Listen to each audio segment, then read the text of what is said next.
भैया मम्मी ये पूजा का सारा सामान। नीरजा जरा देखो बेटा, चंदू सारा सामान सही लाया है कि नहीं।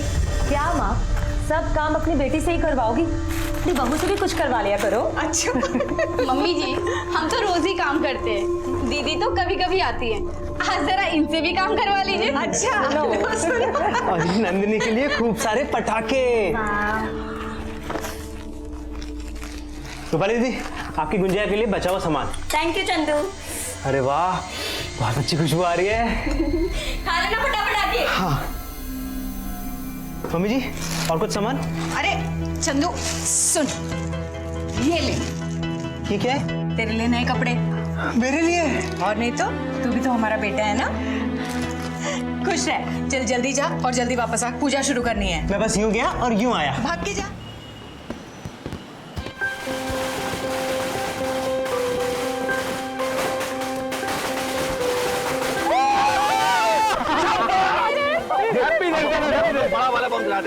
नंदिनी, जगन, अरे कितना शोर मचा रहे हो भाई, चलो अंदर, पूजा का समय हो रहा है।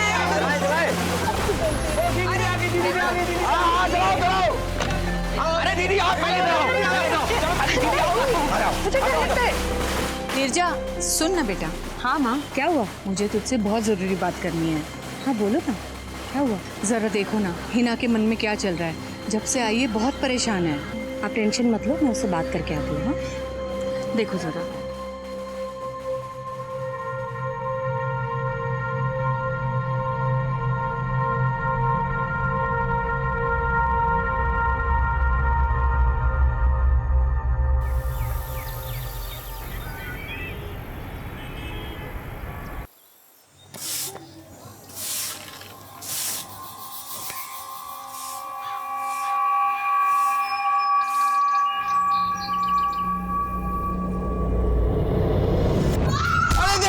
नीचे गिर गई है। जगन, मोहन, जगन, मोहन दरवाजा खोलो, दरवाजा खोलो। अरे सुनो। हेलो पुलिस स्टेशन जी कहिए। वसंत कुंज में सिंह निवासी एक लड़की को किसी ने खिड़की से नीचे फेंक दिया है।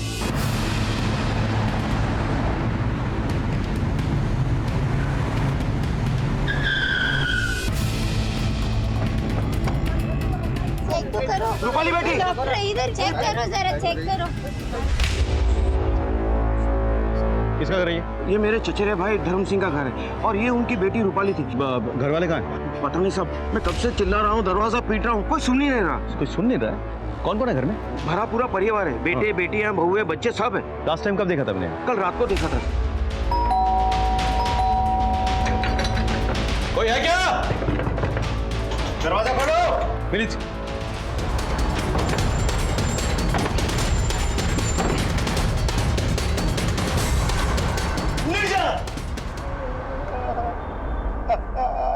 किसी को नहीं छोड़ा। हाँ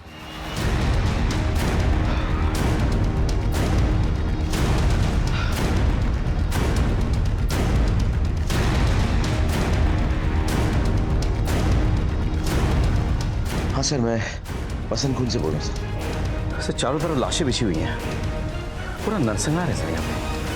प्लीज आ जाइए। नमस्कार, मैं सीनियर इंस्पेक्टर राकेश शर्मा और स्वागत है आपका क्राइम पेट्रोल दस्तक में। इतना बड़ा नरसंहार की देखकर मेरी भी रूह कांप गई। कुछ देर के लिए समझ में नहीं आया कि मैं क्या करूं। इतनी हैवानियत कोई कैसे कर सकता है? ऐसी भी क्या दुश्मनी कि पूरे परिवार को मार डाला? इतनी नफरत, इतना गुस्सा किस वजह से? और इतने बड़े परिवार में क्या किसी को भी इस आने वाले खतरे की दस्तक सुनाई नहीं दी?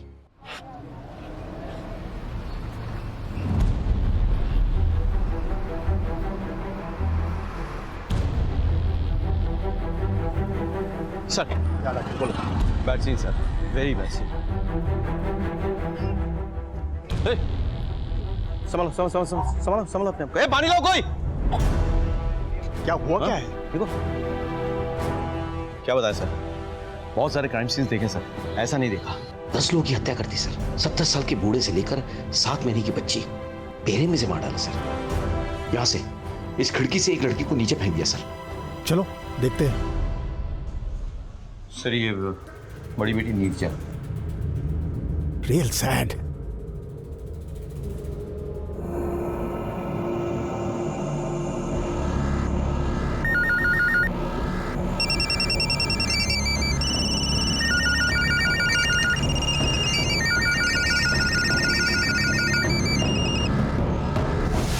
तो दरवाजे का लॉक नहीं टूटा है, इसका मतलब मर्डर के पास या तो घर की चाबी थी या वो घर वालों को अच्छी तरह से पहचानता था, इसलिए उन्होंने इसके लिए दरवाजा खोला। या क्वाइट पॉसिबल।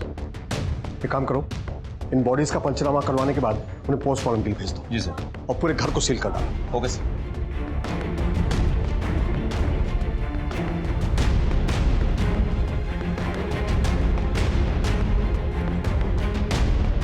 कोई है यहाँ जो इस परिवार वालों को जानता है? जी सर, ये कमल जी इस फैमिली के रिश्तेदार। इससे कोई दुश्मनी थी इनकी? कोई गलत काम तो नहीं कर रहे थे ना ये? कहीं ऐसा तो नहीं कि कोई गैंग वैंग या अंडरवर्ल्ड से कोई पंगा था इनका? नहीं साहब, कोई गलत काम नहीं कर रहे थे और ना ही किसी गैंग के साथ में पंगा था। साधारण लोग थे साहब। सब ये सामने दुकानें दिख रही है ना, ये सब इन्हीं की है। नॉर्मल बिजनेस करते थे साहब। आप कहाँ रहते हैं? यहाँ आगे कॉलोनी में, पास ही में रहता हूँ साहब। अच्छा, कल रात को यहाँ 10 लोगों की मौत हो गई और आपने और किसी और ने कुछ नहीं सुना?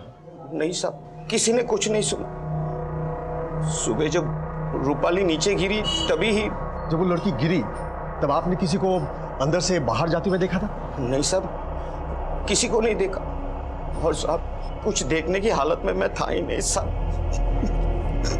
सर, मुझे लगता है कोई झगड़ा हुआ था सर। जिस किसी ने भी ये कांड किया है वो इस परिवार से काफी नफरत करता होगा।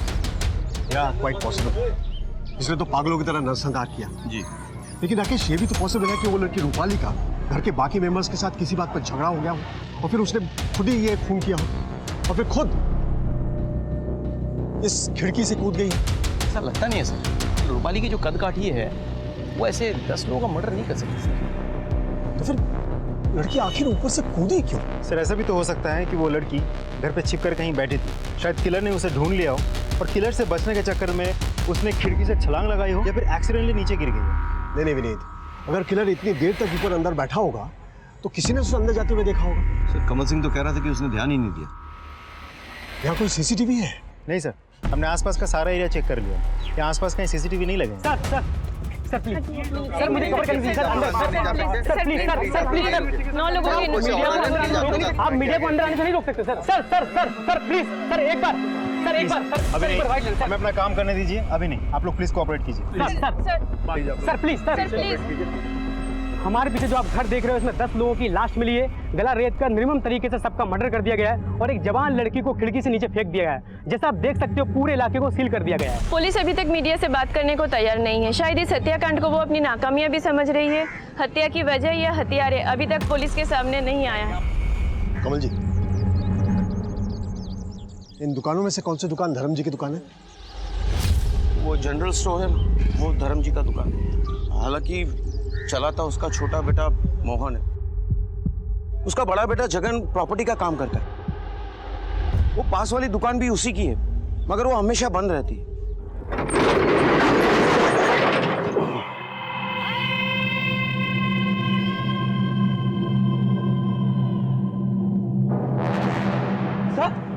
क्या हो गया? ताऊ जी क्या हो गया? ताऊ जी पुलिस को आइए, बताओ ना ताऊ जी। चंदू, कौन हो तुम? साहब, ये चंदू है। धर्म के यहाँ काम करता है और साथ में घर में भी काम करता है। हमारे गांव का ही है। कुछ साल पहले धर्म ही इसे गांव से लेके आया था। तुम रात को कहाँ थे? अब हम तो यहीं थे, हम दुकान में ही सोते हैं। ताऊ जी हुआ क्या है बताओ ना। बताएंगे पुलिस स्टेशन में बताएंगे। Rakesh, this case is very sensitive. मुझे पल पल की खबर चाहिए। Okay, keep updating me please. सबको मार दिया, लेकिन हम लोगों ने क्या बिगाड़ा था किसी का? चंदू, पानी पी लो।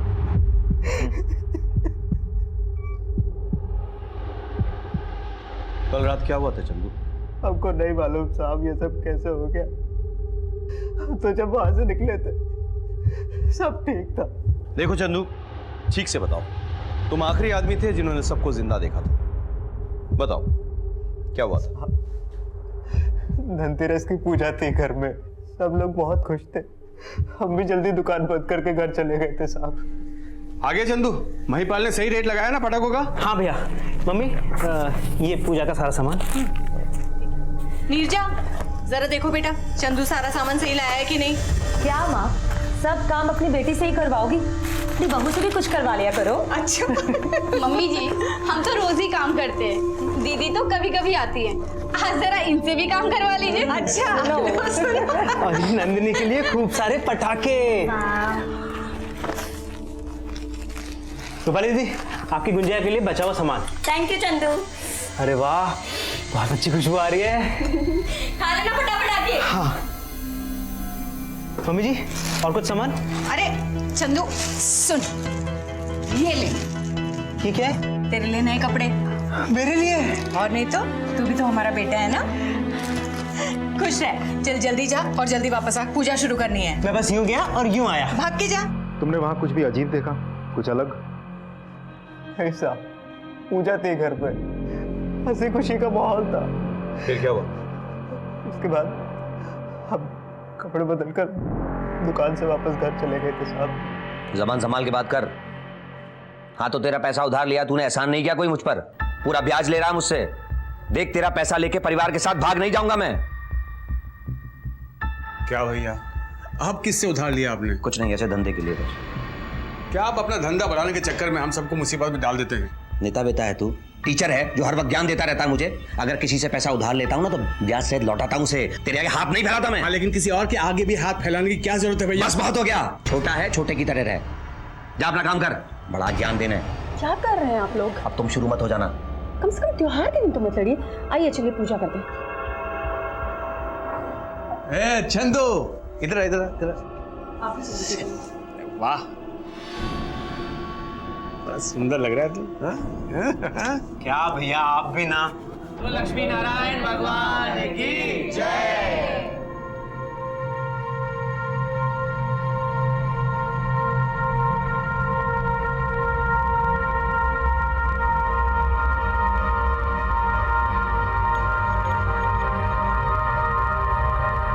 चलो चंदू, अब सबको बहुत भूख लगी होगी, है ना? मैं जल्दी से कपड़े बदल कर आता हूँ। जा जल्दी से जाके फिर भाभी की मदद कर। जब कपड़े बदल के तुम घर पहुंचे तो क्या देखा वहां पे तुमने? साहब हम वापस गए नहीं थे, कपड़े बदलने के लिए हम दुकान गए थे, सब वही हमारी आंख लग गई। सब हम जब सुबह उठे तो आप हमारे सामने थे। ऐसे भी कौन सी कुंभकर्ण के नींद सो रहे थे तुम चंदू कि तुम्हें कुछ होश ही नहीं था? को नहीं पता साहब। विनीत, एक बात तो स्ट्रेंज है, जब हमने घर का मुआयने किया था तब खाना वैसा का वैसा पड़ा हुआ था, यानी कि पूजा के बाद किसी ने खाना टच भी नहीं किया था। ऐसा क्यों है चंदू? हमको नहीं पता साहब। ये जगन फोन पे किससे बात कर रहा था चंदू? देख तेरा पैसा लेके परिवार के साथ भाग नहीं जाऊंगा मैं। मालूम नहीं साहब, वैसे भी जगन भैया ने जब से नया प्रॉपर्टी का काम शुरू किया था उन्होंने बहुत लोगों से उधार ले रखा था और उनको आए दिन कोई ना कोई धमकाता रहता था। कितनों के पैसे तो मोहन भैया ने चुकता किए थे। कर्जा देने वालों में से किसी ने कांड किया होगा, और कोई है जो खून कर सकता है? हमको पक्का तो नहीं पता साहब, लेकिन साहब कुछ दिन पहले की बात है।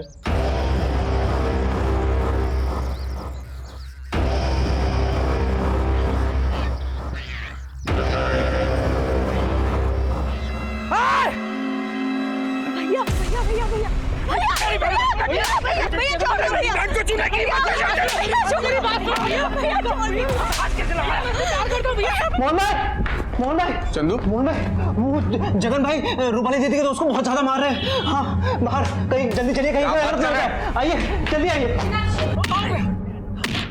जगन भाई जगन में क्या कर रहे हैं आप? इसने 20 सड़क पे मेरी बहन को छुआ है। जाइए, रुक जाइए। भैया ऐसा कुछ भी नहीं है, मयूर मुझे सिर्फ छोड़ने आया था। कौन है ये?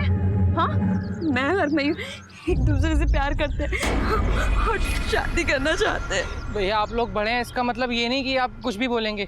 हम लोग बालिग हैं, हम लोगों को आप शादी करने से नहीं रोक सकते। आप तुम जा सकते हो, जरूरत पड़े तो फिर बुलाएंगे तुम्हें।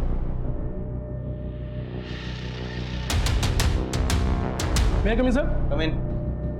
सर ये स्वराज एक्सप्रेस के ट्रेन की टिकट है जो हमें रूपाली के हैंडबैग से मिला था। इसको देखने से तो ऐसा लग रहा है कि रूपाली और मयूर दोनों इसी ट्रेन से सुबह 4:30 बजे जम्मू जाने वाले थे।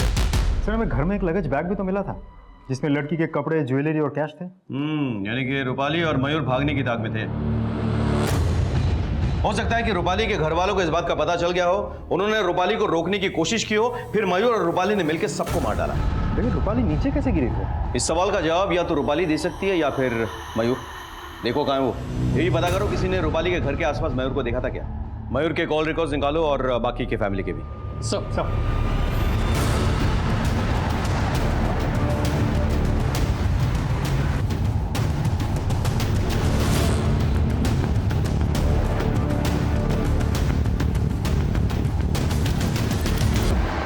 अरे भाई साहब सुनिए जरा, मयूर यहीं रहता है? जी हाँ, मयूर यहाँ मेरा किराएदार है और मैं इस घर का ओनर। यहाँ तो ताला लगा हुआ है, मयूर है कहाँ? कल रात से अपने दोस्तों के साथ शिमला गया हुआ है और कहा कुछ 2-4 दिन बाद ही लौटेगा। मयूर के दोस्तों के फोन नंबर्स होंगे आपके पास? एक शायद देखता हूँ मैं। देखिए जरा। हेलो डॉक्टर, अच्छा रूपाली को कब तक होश आएगा? कुछ कह नहीं सकते इंस्पेक्टर। ऊपर से गिरने की वजह से मल्टीपल फ्रैक्चर्स हुए हैं और सर पर भी बहुत गहरी चोट आई है और हम किसी तरह ब्लीडिंग कंट्रोल करने की कोशिश कर रहे हैं। अच्छा, अगर उसे होश आए तो प्लीज मुझे इन्फॉर्म कर दीजिएगा। Okay inspector, sure. Thank you. Sir उस रात कोई भी ऐसा इंसान नहीं मिला जिसने उस एरिया में किसी संदिग्ध इंसान को देखा हो। अच्छा। दिवाली का टाइम होने की वजह से बच्चे पटाखे फोड़ रहे थे और लोग अपने अपने घरों में धनतेरस की पूजा में बिजी थे। सर मयूर के लैंडलॉर्ड से बात हुई, उन्होंने बताया कि मयूर शिमला गया था अपने दोस्तों के साथ। लेकिन जब हमने मयूर के दोस्तों से पूछताछ की तो उन्होंने कहा कि मयूर कहाँ जाता है उनको कोई आइडिया नहीं। इसका मतलब मयूर झूठ बोल के गया। फिलहाल मयूर का फ़ोन स्विच ऑफ आ रहा है, हमने ट्रैकिंग पे डाल दिया सर। सर ये चंदू भी तो ये कांड कर सकता है? हाँ, हमारे शक के घेरे में वो भी है, लेकिन सर्कमस्टेंशियल एविडेंस की कोई भी लीड चंदू की तरफ इशारा नहीं कर रही। मीडिया में बहुत गहमा गहमी है, ऊपर से भी बहुत प्रेशर है। आफ्टर ऑल दिल्ली देश की राजधानी है, मयूर को तो किसी भी हालत में पकड़ना होगा। एक काम करो, उसके फोटोग्राफ्स बाकी के पुलिस स्टेशन और अखबारों में सर्कुलेट कर दो। देखो किस बिल में छुप के बैठा है चूहा, वो निकालो sir. Excuse me sir, message आया। प्राइमरी पोस्टमार्टम रिपोर्ट और फॉरेंसिक रिपोर्ट आ गई है। कि अपने को कवर करना। Vivek, be alert, be ready. Sir sir sir sir Raju ji, sir 11 लोगों की इस हत्याकांड के बाद दिल्ली पुलिस की तरफ से कोई अपडेट नहीं मिला है। क्या कर रही है पुलिस? देखिए, हमारे सीनियर इंस्पेक्टर राकेश शर्मा खुद इस केस पर काम कर रहे हैं और बहुत जल्द हमारे हाथ में सबूत लग जाएगा। फिर मैं खुद मीडिया को बुला के सब कुछ अपडेट करूंगा। Till then excuse me please. लेकिन अब तक क्या हो रहा है सर? कोई तो आपको सबूत हाथ लगा होगा। सर कोई तो sir Raju ji. Thank you sir. Primary postmortem report के मुताबिक घर वालों की हत्या चाकू से पतली किसी तेज धार वाले हथियार से हुई है सर। एक और बात सर, घर के 9 लोगों की मौत रात के 12 से 1 बजे के बीच हुई है, जबकि मोहन की मौत सवेरे 5 से 6 के बीच हुई है। इसका मतलब है कातिल ने पहले घर के 9 लोगों को मारा, फिर कुछ घंटे इंतजार के बाद उसने मोहन को मारा। सर एक और बात, घर के लोगों के पेट में नींद की दवा की ट्रेसेस मिले हैं, सिवाय रूपाली और मोहन के। सर वहाँ खाना किसी ने भी नहीं खाया था, इसीलिए हमने मिठाई के बचे हुए टुकड़ों की जांच की। सर नींद की दवाई उसी में मिलाई गई। मोहन के पोस्टमार्टम रिपोर्ट के मुताबिक वो डायबिटिक था, तो समझ में आता है कि उसने मिठाई क्यों नहीं खाई। उसके पेट में नींद की दवाई तो नहीं मिली, लेकिन वो नशे में था सर। हम ये पता करने की कोशिश कर रहे हैं कि उसने एग्जैक्टली क्या नशा किया था। चंदू के मुताबिक उस दिन मिठाई रूपाली ने बनाई थी, तो ये तो साफ जाहिर है कि रूपाली ने नींद की दवाई डाली मिठाई में और खुद नहीं खाई। वो भागने के ताक में थी, इसीलिए शायद उसने घर वालों को बेहोश किया। घर में किसी बाहरी आदमी के फिंगरप्रिंट्स मिले हैं? नहीं सर, फोरेंसिक के मुताबिक सिर्फ घर वाले और नौकर के फिंगरप्रिंट्स थे। दरवाजा अंदर से बंद था और मर्डर वेपन अभी तक नहीं मिला सर। व्हाट स्ट्रेंज कि मोहन को आखिरकार इतने देर बाद क्यों मारा गया? पता नहीं सर, लेकिन ऐसा लग रहा था कि कातिल किसी बात के लिए मोहन को पनिश कर, मतलब उसे सजा दे, इसीलिए उसकी आंखों के सामने घर वालों को मार दिया गया और उसके बाद रूपाली को खिड़की से फेंक दिया गया और फिर मोहन को मारा। हो ना हो सर, ये काम किसी पहचान वाले का है जिसके लिए दरवाजा खोला गया। हाँ हाँ, लेकिन कौन? सर हमारा पूरा शक रूपाली के बॉयफ्रेंड मयूर पे है। हम उसे ढूंढने की पूरी कोशिश कर रहे हैं। राकेश, तुम्हें पता है ना इस केस के लिए हमारे ऊपर कितना प्रेशर है? जी sir. I want results as early as possible, right? Absolutely sir. Rupali को मिठाई बनाने का सामान तुमने ला के दिया था ना, और साथ में नींद की दवा भी। मतलब साहब? मतलब मिठाई में नींद की दवा मिली हुई थी। सर वो मिठाई तो हमने भी खाई थी और हमने एक की बजाय 2 खाई थी। तभी जब हम दुकान में कपड़ा बदलने के लिए गए थे तो हम वहीं लुढ़क गए साहब। अभी हम सोचे कि हमें कोई सुध काई नहीं रही। मैं कमी साहब? कम इन। सर उस रात जगन को जो आदमी फोन करके धमका रहा था उसका पता चल गया। कौन है वो? बंटी श्रीवास्तव। वो बंटी श्रीवास्तव जो बहुत बड़ा क्रिमिनल है, उसका जगन के साथ क्या वास्ता? बंटी श्रीवास्तव से तो जगन भैया ने खूब सारे पैसे उधार ले रखे थे। करीब 60-65 लाख। और इतना बड़ा कर्जा मोहन भैया भी नहीं चुका सकते थे, और इसलिए मोहन भैया और जगन भैया में आपस में झगड़ा रहता था। और साहब एक बार तो बंटी श्रीवास्तव का गुंडा लोग घर पे भी आया था। ये मैं जीत गई, पापा हार गए। अरे वाह जगन भैया, आप तो बच्ची से हार गए। अरे बच्ची से क्या हार गए, मेरी तो प्यारी बच्ची है, इसी से तो हारा हूँ। चल एक गेम और हो जाए। ओ बाबा, क्या हार जीत चल रही है? कहीं ऐसा न हो तेरी बेटी अपनी जिंदगी से हार जाए। कौन तुम लोग, मेरे घर में आने की हिम्मत कैसे हुई? अबे साले, बंटी भैया के पैसे खा के हमें हाथ निकाला। अगर तूने बंटी में एक पैसे 7 दिन में वापस नहीं किया ना तो पूरे परिवार के टुकड़े टुकड़े कर दूंगा। चल चल चल। Good days. उस कत्ल वाली रात भी जगन के पास बंटी का फोन आया था। देख तेरा पैसा लेके परिवार के साथ भाग नहीं जाऊंगा मैं। बंटी से माफी या मोहलत मांगने के बजाय जगन ने फोन पे उससे बदतमीजी की। हो सकता है कि बंटी को गुस्सा आ गया हो और उसने अपने आदमियों को भेजा हो उनको मारने के लिए। कहाँ है आजकल बंटी? सेंट्रल जेल में सर। इस हथियार से उन सब के गले रेते गए हैं। सुना है वो चाकू से भी पतले थे, और इस तरीके के हथियार पॉकेटमार ही यूज करते हैं। चिंदी पॉकेटमार और बंटी श्रीवास्तव में आपको फर्क नजर नहीं आता है? आप लोगों से पूछिए कि बंटी श्रीवास्तव अगर किसी का खून भी करता है तो किस तरीके से करता है। और पूरी दुनिया जानती है कि बंटी श्रीवास्तव की दुश्मनी किसी से भी हो, मगर वो औरतों और बच्चों को कभी नहीं मारता है। तू बातें तो बहुत अच्छी करता है, लेकिन अगर ये तेरा काम हुआ तो तू बहुत पछताएगा।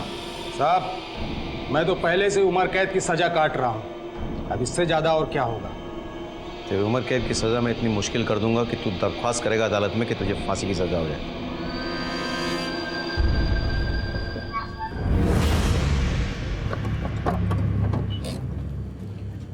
मुझे पता था बंटी श्रीवास्तव से ऐसी जवाब मिलेगा। सर बोलिए। मेरा नाम प्रेम है, मैं निर्जा का पति हूँ। मेरे कपड़े का बिजनेस है, उसी सिलसिले में मैं नेपाल गया था सर। अभी अभी लौटा तो मुझे ये पता चला। जिसने भी ये किया वो हमारे यहाँ तो बच नहीं पाएगा। क्या मैं आपसे कुछ सवाल कर सकता हूँ? जी सर। आपका परिवार में किसी के साथ कभी कोई पंगा हुआ था? नहीं सर, कभी कोई पंगा नहीं हुआ था, लेकिन 1 साल पहले जगन भाई ने मुझसे 3 लाख रुपए उधार लिए थे जो वो वापस नहीं कर रहे थे। फिर मैंने यही चीज़ अपने ससुर जी को बताई, इसी के कारण घर में थोड़े तमाशे भी हुए। फिर मोहन भाई ने मुझे कहा कि वो मुझे पैसे 6 महीने में लौटा देंगे, और फिर उन्होंने लौटा भी दिए। मुझे लगता है जिस किसी ने भी सबको मारा है, आपकी पत्नी का परिवार उसे अच्छी तरह से जानता था और अपनी मर्जी से अंदर आने दिया। ऐसा कोई है जो आपकी पत्नी के परिवार का सगा भी था और उनसे इतनी नफरत भी करता था? सर मुझे पक्का तो नहीं पता, लेकिन 7 दिन पहले मैं अपने ससुराल गया था मेरी सासू माँ को पूजा का प्रसाद देने के लिए। बहुत अच्छा लगा दामाद जी, आज आप इतने दिनों के बाद आए। प्रेम जी, हम लोग एक शहर में रहते हैं, फिर भी एक दूसरे को नहीं देख पाते। आते रहा करो, मुझे चाय मिल जाती है इस बार। हिना? हिना? क्या हुआ बेटा? हाँ? अरे हिना? हिना? क्या बात है बेटा, रो क्यों रही है? सब कुछ ठीक है ना? कुछ ठीक नहीं है माँ। क्या ठीक नहीं है ना? भैया, हर्षद ने मुझे घर से निकाल दिया, वो मुझे तलाक देना चाहता। क्या कह रही है ना? ऐसे कैसे देना चाहता था? हाँ? शादी को 6 महीने नहीं हुए उसने तुम्हें घर से बाहर निकाल दिया। अब तू देख, छोड़ूंगा नहीं। मेरी बहन की बेइज्जती की है उसने। अरे जगन रुक जा बेटा। दामाद जी आप उसे रोकिए प्लीज, बहुत गुस्से वाला है, कुछ गलत ना कर बेटे। मोहन भी घर पे नहीं है, चलो रोकिए उसे। जी। अर्षद! अर्षद! अरे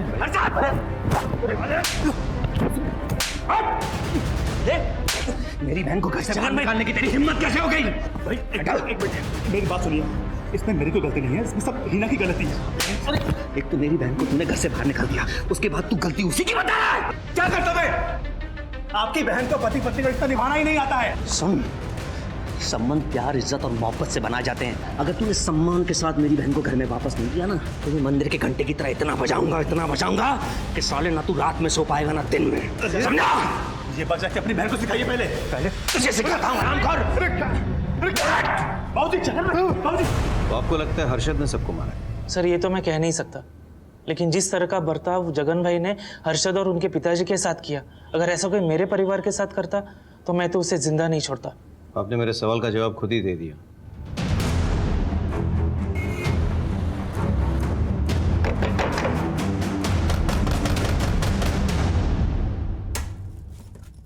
जी, हर्षद घर पे हैं?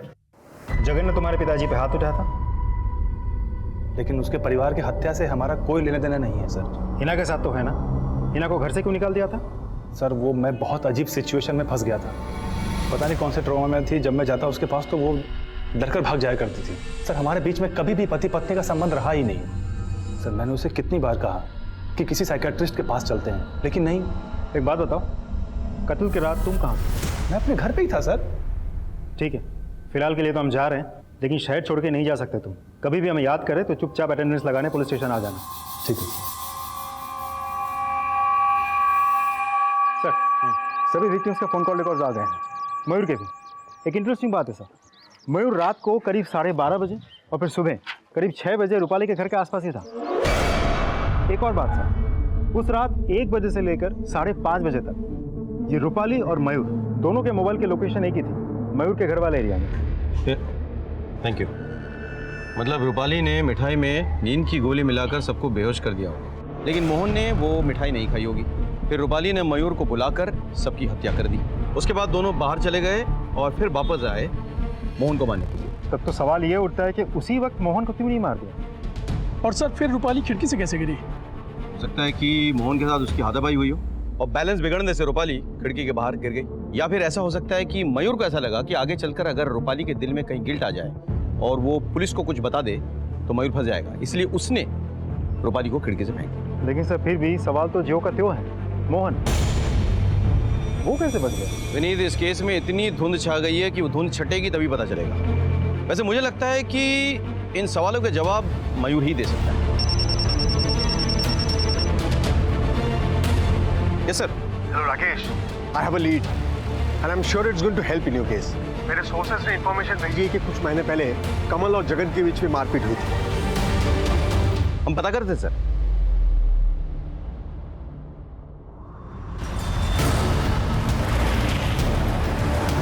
कमल और जगन के बीच झगड़ा हुआ था क्या? हाँ, कुछ दिन पहले उनमें झगड़ा हुआ था। प्रियंका, तुमने नंदिनी को देखा क्या? सुमन, तुमने नंदिनी को देखा क्या? कमल जी के हैं। कमल जी के हैं? हाँ।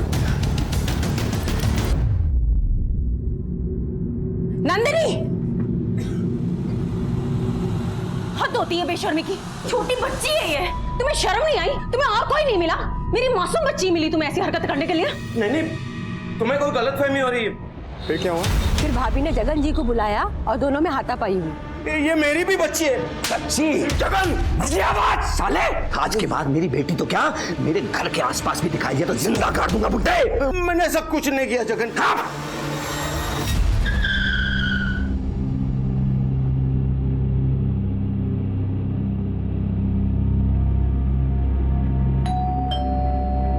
आजकल समय ही कुछ ऐसा हो गया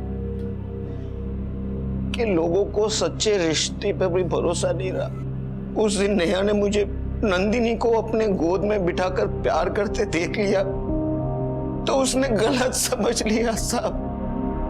धनतेरस के दिन मेरे घर के अलावा सारे घर में रौनक। वो छोटी बच्ची नंदिनी ने मुझे देखा और दिवाली की शुभकामनाएं दी। हैप्पी दिवाली दादू। मुझे अच्छा लगा साहब, ऐसा लगा कि चलो कोई अपना तो है। नहीं सुधरोगे ना तुम? मैंने आपको सब कुछ सच सच बता दिया, लेकिन आपको फिर भी ऐसा लगता है कि ये मैंने किया है तो आप मुझे जेल में डाल दीजिए।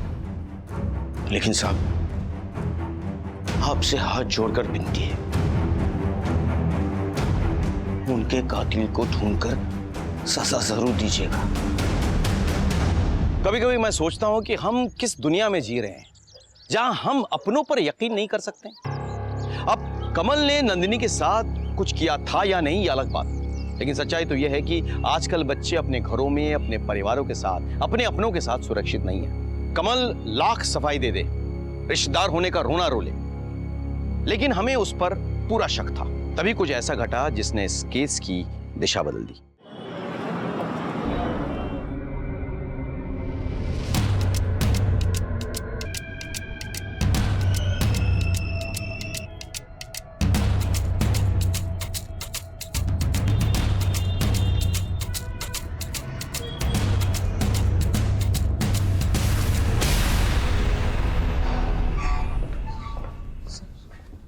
प्यार से बोलेगा या मार खाने के बाद सच बोलेगा? क्यों मारा सबको? सर मैंने किसी को नहीं मारा सर। सर चलो, सर सर मेरी बात सुनिए, सर मेरी बात सुनिए, सर मेरी बात सुनिए, सर मेरी बात सर हमारा प्लान सिंपल था सर। रूपाली मिठाई में नींद की दवाई मिलाएगी और सबके सोने के बाद चुपचाप रूपाली बाहर आ जाएगी और मैं उसे पिक कर लूँगा सर। हमारा प्लान भी पूरा हो गया था सर।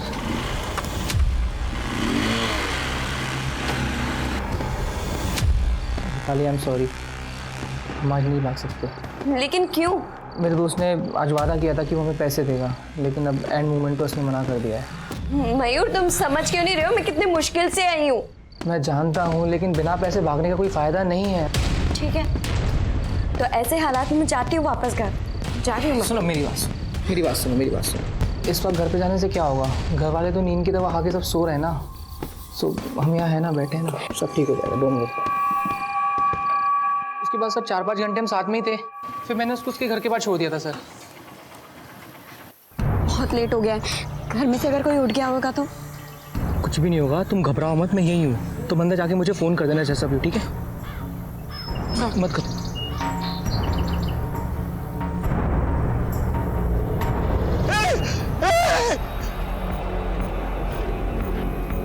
तेरी गर्लफ्रेंड अपनी घर की खिड़की से नीचे गिर जाती है तो भाग जाता है वहां से। सर मुझे लगा जगन भाई जाग गए हैं और उन्होंने गुस्से में आकर रूपाली को खिड़की से नीचे फेंक दिया है। सर मैं डर गया था सर, मुझे लगा वो मुझे मार डालेंगे सर, इसलिए मैं वहाँ से भाग गया।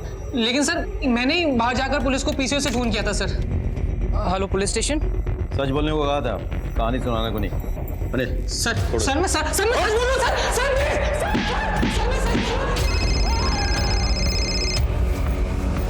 हेलो सर, अभी अभी हॉस्पिटल से कॉल आया था, रूपाली की डेथ हो गई। सर हमारे पास एक ही रास्ता बचा था, अब रूपाली के डेथ के साथ साथ तो वो रास्ता भी बंद हो गया। विनीत, पुलिस वालों के लिए रास्ते कभी बंद नहीं होते। कातिल को तो हम ढूंढ निकालेंगे, तो जो कोई भी है हमारी आंखों के सामने है, बस पर्दे के पीछे छिपा हुआ है। एक काम करते हैं, फिर से सारी पर्दे हटाते हैं, कुछ ना कुछ जरूर हाथ लगेगा। तुम एक काम करो, इस केस से जुड़े हुए तमाम एविडेंसेस और स्टेटमेंट्स लेके आओ। सर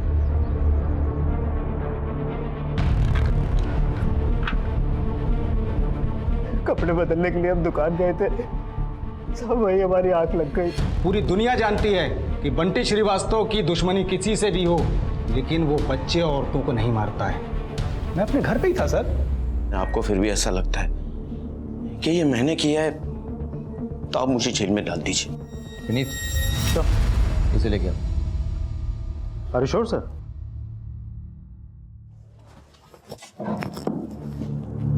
हाँ भाई, उस दिन रात को तूने 2 मिठाइयाँ खाए थे ना, इसमें नींद की गोली मिली हुई थी? हाँ साहब, मैं तो जाते ही लुढ़क गया था। और नए कपड़े बदलने का टाइम नहीं मिला था तुझे? हाँ साहब। तो फिर जब सुबह शटर खुला तो तू अपने पुराने कपड़ों में कैसे आ गया?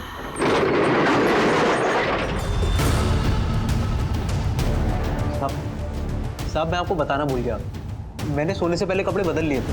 अच्छा अच्छा अच्छा, तो कहाँ हैं तेरे नए कपड़े? पता नहीं साहब। नहीं पता। अनिल याद आया कुछ? तेरे नए कपड़े जो तूने दुकान में बोरी के नीचे छिपा रखे थे।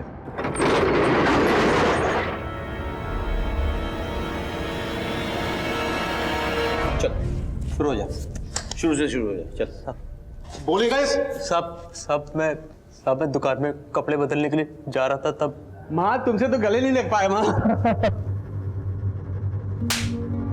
माँ खबरदार, जो मुझे अपनी गंदी जबान से माँ कहा है तो तेरे जैसे घटिया इंसान को रिश्तों का मान रखना आता भी है? माँ ऐसा क्यों बोल रही है? क्या हुआ है? शर्म नहीं आई तुझे अपनी ही बहन की इज्जत पर हाथ डालते हुए? क्या बकवास कर रही है आप? अच्छा बकवास कर रही हूँ मैं? हाँ, हिना ने हमें सब कुछ बता दिया है। बचपन से ही तू इसकी इज्जत पर हाथ डालते आया है, अपनी ही बहन की इज्जत लूटता रहा तू। तेरी वजह से आज इसकी गृहस्थी बर्बाद हो रही है। अरे ये तो अपने पति के पास भी जाने से डरती है। राक्षस है तू, बिल्कुल राक्षस। हिना, माँ जो कह रही है क्या वो सही है? मोहन, तुझे नहीं छोड़ूंगा साले। आज इनके साथ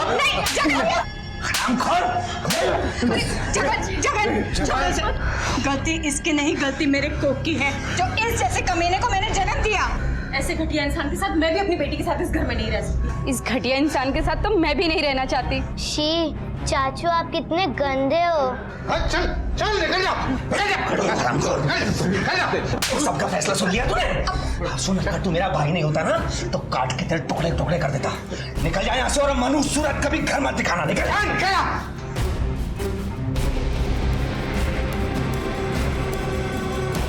तुम जानते हो ना हम तुमसे कितना प्यार करते हैं।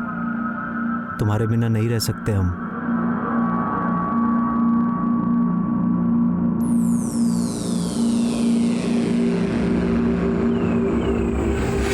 मैं घर छोड़ के चला जाऊंगा, नहीं रहूंगा यहाँ पर मैं। तुम काहे जाओगे घर छोड़ के? हाँ, ये घर तुम्हारी खून पसीने की कमाई से बना है। क्या किया है जगन ने आज तक इस घर के लिए, सिवाय कर्जा लेने के? और नीरजा चली गई ना अपने ससुराल, इतना सारा दहेज लेकर।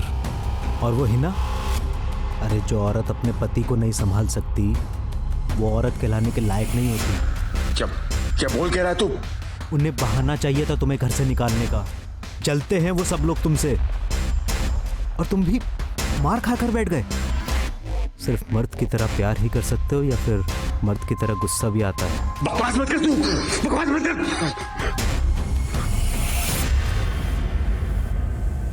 इतने सारे लोग हैं, मैं अकेला उन सब पर कैसे? कुछ नहीं होगा, सब नींद की दवाई खाकर सो रहे हैं। तुझे कैसे पता?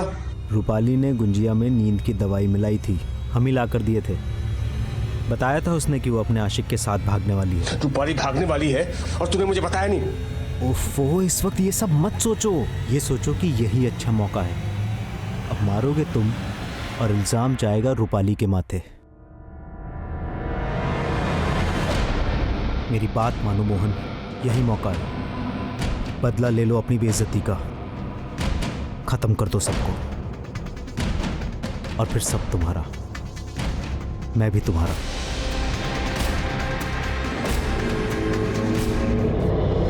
उसके बाद मैं वापस दुकान में गया और मैंने खून वाले कपड़े और कटर वहीं दुकान में छुपा दिया साहब, और आपको झूठी कहानी सुना दी। तेरी इसी झूठी कहानी ने हमें तुझ तक पहुंचा दिया। मैंने तेरे जैसा कमीना इंसान नहीं देखा। बचपन से तू जिस परिवार का हिस्सा था उस पूरे परिवार को काट डाला तूने। तुझे जितनी सजा मिले वो कम है। मैं कोशिश करूंगा कि तुझे कम से कम फांसी की सजा मिले। बुरे काम का नतीजा हमेशा बुरा ही होता है। फिर मोहन ने जो हिना के साथ किया था वो सिर्फ बुरा नहीं बल्कि एक पाप था। किसी भी लड़की के साथ जबरदस्ती करना अपराध है। फिर हिना तो मोहन की सगी बहन थी। हिना के साथ इतना कुछ होता रहा लेकिन वो चुप रही। लेकिन क्या घर वालों को इस बात की कोई दस्तक नहीं मिली? किसी को कुछ भी एहसास नहीं हुआ? और क्या हिना परिवार में किसी पर कोई विश्वास नहीं रखती थी कि वो अपनी सच्चाई किसी को बयान कर सके? हर रिश्ते की एक मर्यादा होती है, और जब कभी इंसान उस रिश्ते को तोड़ता है तो वो किसी ना किसी अपराध को निमंत्रण देता है। सर जी, वसंत कुंज एरिया के पीछे वाले बस्ती में एक रेप हुआ है, हमें तुरंत निकलना होगा। चलो सर। मैं सीनियर इंस्पेक्टर राकेश शर्मा आपसे विदा लेता हूं। फिर मिलूंगा किसी नए केस के सिलसिले में। तब तक सतर्क रहिए और देखते रहिए क्राइम पेट्रोल दस्तक। मकसद बताना नहीं, बचाना है। जय हिंद।